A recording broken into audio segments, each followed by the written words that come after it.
लुटेरी बीवी। नीता का परिवार उसकी शादी कराना चाहता है, पर नीता को अपने बॉयफ्रेंड से ही शादी करनी होती है, जिसके लिए परिवार तैयार नहीं होता।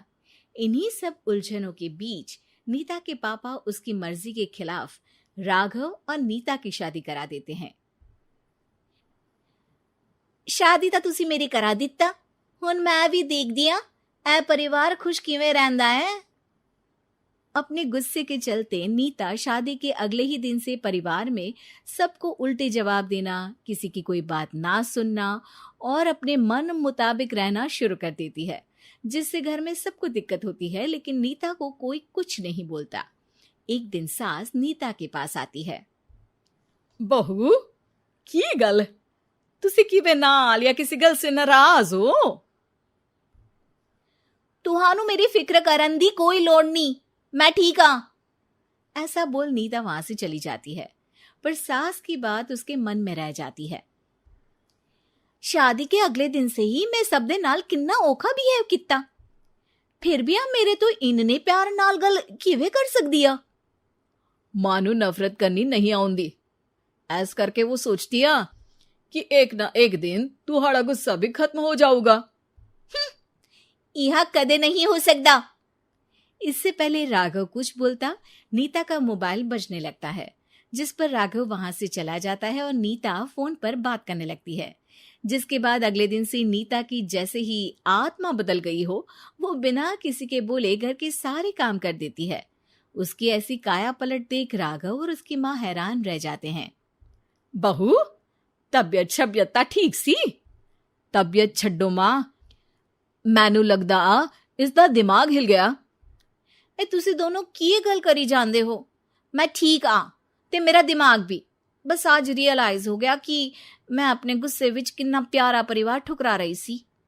नीता की बात सुनकर सब बहुत खुश होते हैं और अब नीता सास की सेवा से लेकर पति की हर बात मानने लगती है, जिसकी वजह से कुछ ही समय में घर की सारी भाग दौड़ उसके हाथों में आ जाती है। उसी के साथ सास और राघव भी हर काम के लिए नीता पर ही डिपेंड हो जाते हैं। नीता मेरा लैपटॉप किथे आ? बहू मेरी दवाइयां। अब नीता अच्छी पत्नी और सर्वगुण संपन्न बहू बन गई होती है और इसी तरह विश्वास जीतते हुए एक दिन तिजोरी की चाबियां भी उसके हाथ में आ जाती है। ऐ हुई ना गल, हुन आएगा जिंदगी विच स्वाद। तिजोरी की चाबियां हाथ में आती ही नीता एक रात सास और पति के सोते ही सारे गहने और कैश लेकर घर छोड़ अपने बॉयफ्रेंड के पास चली जाती है। रवि मैं आ गई, अब सानू कोई अलग नहीं कर सकता। ते वेख मैं सारी ज्वेलरी ते कैश भी साथ ले आई। नीता की ये बात सुनकर रवि खुश हो जाता है और वो दोनों साथ रहने लगते हैं, जिसमें नीता पूरा समय काम करती है तो रवि उसके लाए पैसों पर ऐश करता रहता है। मैं तेरे तो प्यार कर दिया ता करके ससुराल छड़ाई, और एक तू आ जो पैसों दे आगे कुछ भी नहीं देखदा। ओ महारानी अपने काम तो काम रख, मेरे ते जुबान लड़ान दी जरूरत नहीं, वरना इस घर तो बाहर कर देना है। ऐ मेरा घरा तेरा ससुराल नहीं, जीवे मन किया रहली इथे रहन लाई, हाथ चला जुबान नहीं। रवि की बातें सुन नीता के सिर पर जैसे आसमान ही टूट जाता है। एक तेरे करके मैंने अपने मां पियो नाल उस भले चंगे ससुराल नु भी धोखा दिता ते तू छड्ड परे, मेरी ही गलती आ जे अखा उत्थे तेरे प्यार दा पर्दा डाल उस दिन फोन ते तेरी गल्ला विच आ गई।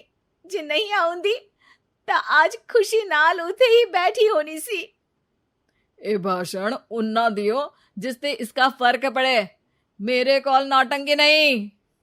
रवि वहां से चला जाता है और नीता रोती पछताती वहीं बैठ जाती है।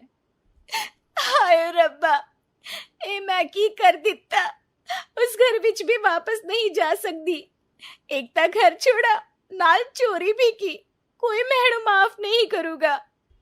घर कैसे वापस जाए इसी डर से नीता रवि का घर छोड़ नहीं सकती। इसी तरह दिन बीतते हैं और उन्हीं के साथ हालात बद से बदतर होते जाते हैं।